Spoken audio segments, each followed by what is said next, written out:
Hello students. Today we are going to start present perfect tense after present indefinite tense. So students, मैंने अभी पिछले session में आपको present indefinite tense के बहुत सारे रूल्स बताए थे.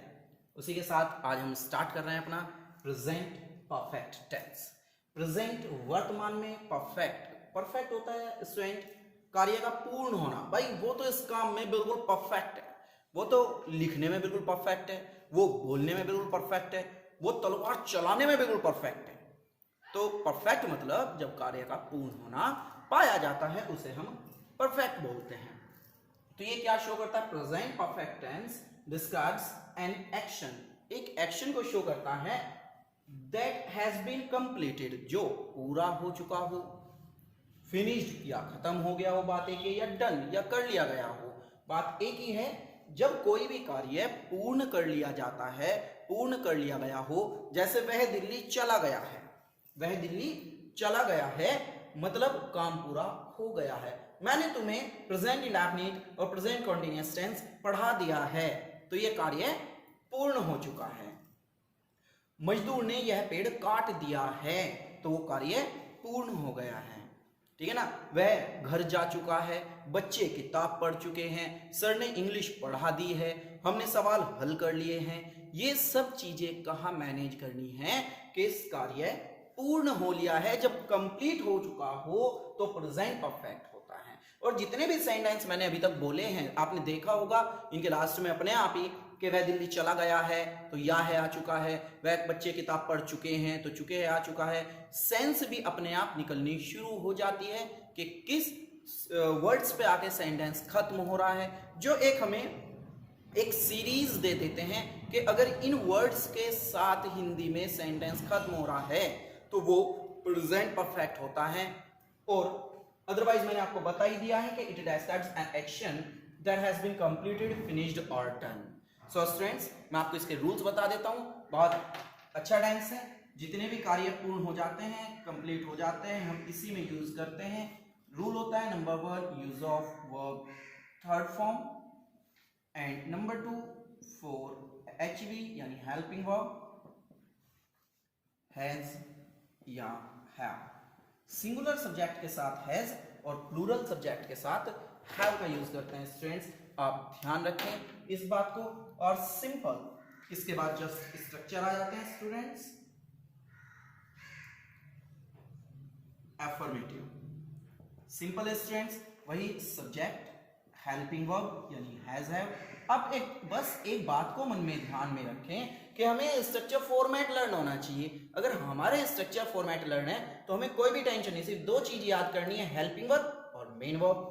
Subject helping verb, main verb object. तो subject helping verb, main verb मैंने बताई वर्ब की थर्ड फॉर्म, और ऑब्जेक्ट. कुछ करना ही नहीं है स्टूडेंट्स, कुछ एक्सेट्रा है तो लास्ट में जाएगा. देखिएगा कैसे, जैसे वह घर जा चुका है. तो स्टूडेंट्स आप देखेंगे वह घर जा चुका है, सबसे पहले हमें चाहिए सब्जेक्ट. तो सब्जेक्ट कौन घर जा चुका है? वह घर जा चुका है, तो वह ही. इसके बाद मुझे हैज या हैव चाहिए. सिंगुलर सब्जेक्ट होगा तो हैज और प्लूरल सब्जेक्ट होगा तो हैव. तो ही सिंगुलर है तो हम हैज का यूज करेंगे. उसके बाद वर्ब की फॉर्म जा चुका है, जाना होता है स्टूडेंट्स गो, थर्ड फॉर्म हो जाएगी गॉन. और कहां जा चुका है? घर, तो gone to home. So students इस बात को आप ध्यान रखें. और इसके बाद सिंपल है बिल्कुल नेगेटिव भी. देखिएगा हेल्पिंग वर्ब के बाद नॉट, मैंने स्ट्रक्चर फॉर्मेट में बताया था. Subject helping verb not,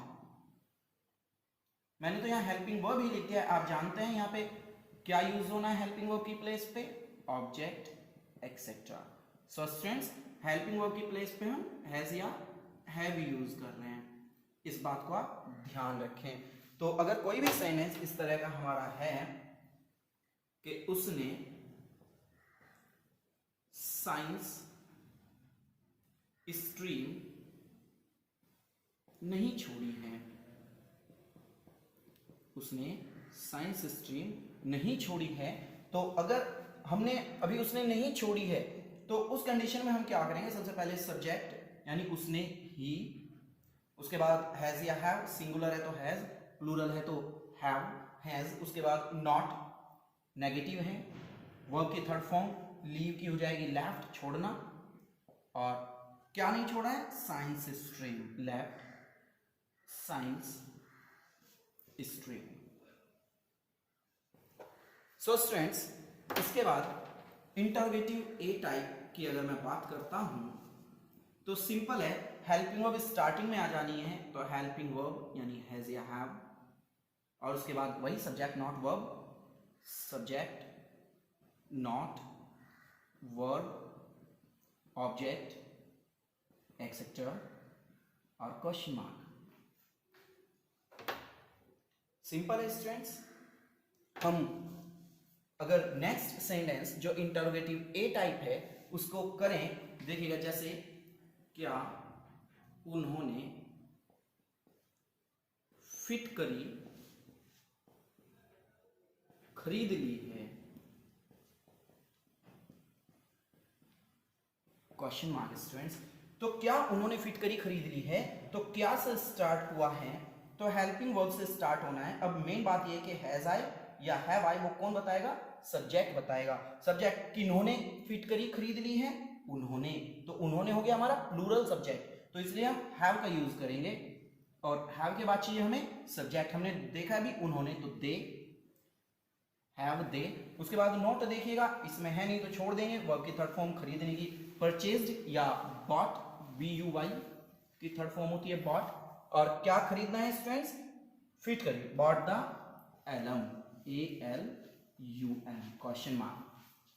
so students बहुत इजी है, अगर हमारा इंटरोगेटिव टाइप ए है तो बहुत इजी होता है, एफर्मेटिव हो, नेगेटिव हो, इंटरोगेटिव ए टाइप हो। अगर टाइप बी है तो तब भी कोई प्रॉब्लम नहीं है, सिर्फ हेल्पिंग वर्ब से पहले क्वेश्चन वर्ड आ जाएगा, क्वेश्चन वर्ड हैज या हैव, उसके बाद सब्जेक्ट सिंपल सेम एक जैसा, not verb object etcetera and question mark. Simple है स्टूडेंट्स। सर ने आज क्या पढ़ाया है, अगर हमें इसे ट्रांसलेट करना है, सर ने आज क्या पढ़ाया, तो सिंपल है, सबसे पहले क्वेश्चन वर्ड देखना है, तो क्वेश्चन वर्ड है हमारा क्या, तो व्हाट लगा देंगे स्टूडेंट्स। इसके बाद हमें देखना है हैज या हैव आना है, तो किसके अकॉर्डिंग, सब्जेक्ट कौन है, सर, तो सर सिंगुलर है तो हैज लगा देंगे, व्हाट हैज, सब्जेक्ट हमारे हैं sir, what has sir, not है नहीं तो छोड़ दिया। उसके बाद वर्ब की फर्स्ट फॉर्म पढ़ाने की टीच होती है स्टूडेंट्स, तो टॉट हो जाएगी, TAUGHT टॉट। उसके बाद ऑब्जेक्ट है नहीं तो सिर्फ टुडे, ये इसी का वर्क करेगा स्टूडेंट्स, एंड क्वेश्चन मार्क। तो बिल्कुल सिंपल है, जैसे कि मैंने आपको बताया था अभी स्टार्टिंग में ही कि हमें कैसे करना है। मैं पहले आपको इसी के साथ एक रूल मेरे ध्यान फिर आ गया, मैं वो बता देता हूं आपको, बहुत ही सिंपल है। अगर हमें वही कौन का यूज करना हो, मैं कहूं मंदिर कौन गया है, मंदिर कौन गया है, तो सिंपल सी बात है स्टूडेंट्स, अगर मैं इस स्ट्रक्चर की बात करता हूं कि मंदिर कौन गया है, तो इस स्ट्रक्चर को हम लिखेंगे हु प्लस हैज या हैव प्लस वर्ब की थर्ड फॉर्म और plus object and ETC and question mark. अगर मैं बात करता हूं मंदिर कौन गया है, तो हु हैज या हैव, वर्ब की third form, object, question mark. अब देखिएगा मुझे यह भी देखना है, अगर सेंटेंस चेंज हो जाता है तो मैं कैसे करूं, मंदिर कौन कौन गया है। अगर मंदिर कौन कौन गया है हो जाता है तो उसके अकॉर्डिंग मुझे कैसे ट्रांसलेट करना है वो देखिएगा। मंदिर कौन गया है, सबसे पहला आएगा हु, तो मैंने हु लिख दिया स्टूडेंट्स। कौन गया है, मंदिर कौन गया है, तो कोई एक सिंगल व्यक्ति गया है। और मंदिर कौन कौन गया है, तो कोई एक से ज्यादा गए हैं। तो जब यहाँ पे एक सिंगुलर यूज हो रहा है, फील हो रहा है, तो हैज। उसके बाद वर्ब की third form gone to temple, who has gone to temple. और मंदिर कौन कौन गया है, तो सिंपल है, सब्जेक्ट सबसे पहले हु आएगा, फिर हैज या हैव। तो यहाँ पे कौन कौन आ रहा है, तो हैव आएगा। अभी समझाया मैंने, यहाँ पे कौन है तो कोई एक फील हो रहा है, कौन कौन है तो एक से ज्यादा फील हो रहा है, तो हु हैव, वर्ब की थर्ड फॉर्म गॉन, और इसके बाद object to temple. So students, इन बातों का जरूर ध्यान रखना है, ये काफी कंफ्यूजिंग होता है कि किस तरीके से हमें ये लेके चलना है। देखिएगा, अगर मैं एक सेंटेंस और लिखूं ऐसा ही, देखिए, इस बच्चे को किस बच्चे ने पीटा है, इस बच्चे को किस बच्चे ने पीटा है। स्टूडेंट्स, अगर ये करूं तो सिंपल सी बात है, सबसे पहले हमारा क्वेश्चन वर्ड आना है, क्योंकि ये वाला स्ट्रक्चर बनता है, ये वाला क्वेश्चन वर्ड। सबसे पहले हमें क्वेश्चन वर्ड लाना पड़ेगा, किस बच्चे ने, तो विच चाइल्ड। अब हमें चाहिए हैज या हैव। अब यहाँ पे इस बच्चे को किस बच्चे ने पीटा है, पीटने वाला कौन है, कोई भी नहीं है। किस बच्चे ने पीटा है, वो तो शुरू में आ गया, विच चाइल्ड। अब हमें इस बच्चे को, तो ये तो ऑब्जेक्ट हो गया है, तो सब्जेक्ट हमें दिखाई नहीं दे रहा। अगर मैं कहूं इस बच्चे को किस किस बच्चे ने पीटा है, या इस बच्चे को किन बच्चों ने पीटा है, तो मैं यहाँ पे हैव यूज करूंगा। अब यहाँ पे कहा है मैंने, इस बच्चे को किस बच्चे ने पीटा है, तो कोई किसी एक बच्चे ने पीटा है, तो विच चाइल्ड हैज बीटन, क्योंकि सब्जेक्ट तो हमें शो नहीं हो रहा, बीटन दिस चाइल्ड, इस बच्चे। सो स्टूडेंट्स, इन बातों का जब भी आप सेंटेंस को ट्रांसलेट करें, आप इस बात को जरूर ध्यान रखें, उस फीलिंग को जरूर कोशिश करें समझने की, जिस फीलिंग को सेंटेंस कहना चाह रहा है, कि किस तरीके से आप उस सेंटेंस को बेटर ट्रांसलेट कर सकते हैं और बेटर बना सकते हैं। So students, present perfect tense मैं क्विक रिवीजन करा देता हूं। Present perfect tense, it describes an action that has been completed, finished और डन। आप समझ गए होंगे, जब भी किसी कार्य का पूर्ण होना पाया जाता है, पूर्ण हो जाता है, उस समय हम प्रेजेंट परफेक्ट का यूज करते हैं। वर्ब के थर्ड फॉर्म का यूज करते हैं, और हेल्पिंग वर्ब के लिए हैज या हैव का यूज करते हैं। सिंपल वही स्ट्रक्चर है, स्ट्रक्चर फॉर्मेट के अकॉर्डिंग। अफर्मेटिव तो subject, helping verb, verb object. Negative है तो subject, helping verb, not verb object. Interrogative type में हेल्पिंग वर्ब शुरू में आ जाती है, helping verb subject, not verb object. Helping verb और मेन वर्ब मैंने आपको वहां बताई दिया। अगर क्वेश्चन वर्ड है तो question word, helping verb subject, not verb object and question mark. अगर हु वाला सेंटेंस है, कौन वाला सेंटेंस है, तो उसके अकॉर्डिंग वही लगाएंगे, हु प्लस हेल्पिंग वर्ब यानी हैज या हैव, वर्ब की थर्ड फॉर्म ऑब्जेक्ट एक्सेट्रा। अब सिंगुलर और प्लूरल को फील करते हुए आपको चलना है कि ये सिंगुलर हो सकता है या प्लूरल हो सकता है, उसके अकॉर्डिंग। और स्टूडेंट्स, आप इस टेंस को कम से कम 2 या 3 बार जरूर पढ़ें, और 2-3 बार में मैं समझता हूं कि आपको अच्छे से लर्न हो जाएगा। Thank you.